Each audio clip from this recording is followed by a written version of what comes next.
The university's academic staff union, UASU, has moved to court seeking an order to hold the ongoing mass layoffs at Moi University, which could affect nearly 900 employees.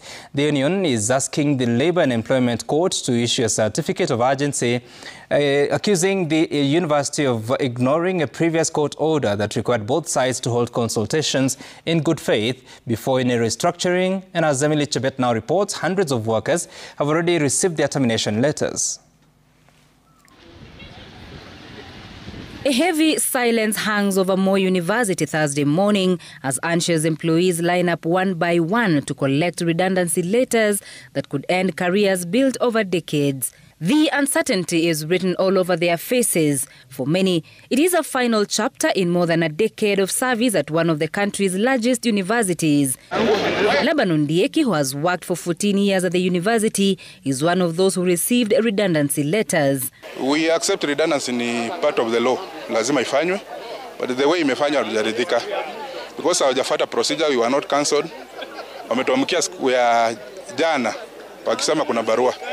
The redundancy letters signed by Moi University's acting Deputy Vice-Chancellor Lois Maro give affected employees 30 days notice, promising terminal benefits in line with the Employment Act of 2007 and existing collective bargaining agreements.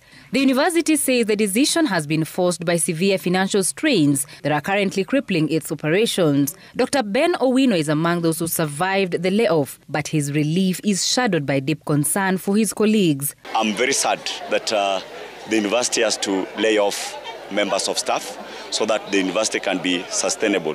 You know, as you are aware, these members of staff have family, they have children, they have dependents, and some of them have got plans depending on the number of years they have in employment. Among those affected are 372 members of KUDHEIHA, 380 members of Kenya University Staff Union KUSU, and 120 lecturers under the University Academic Staff Union UASU.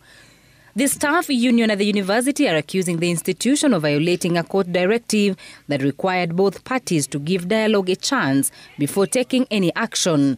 The order stated that if no agreement was reached, both sides were to return to court on the 28th of May. In the first place, after tulienda strike ya last time, tulisema kwa return to work formula, right sizing itafanywa lakini kutakuwa na consultation, members watakuwa cancelled.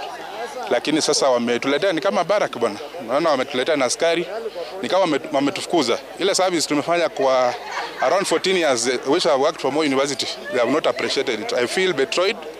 We went to court, the employer came to court, and the judge noted that there was some kind of engagement that was going on. The judge allowed that to go on, gave us 2 weeks, over which to negotiate, talk, and come to an agreement.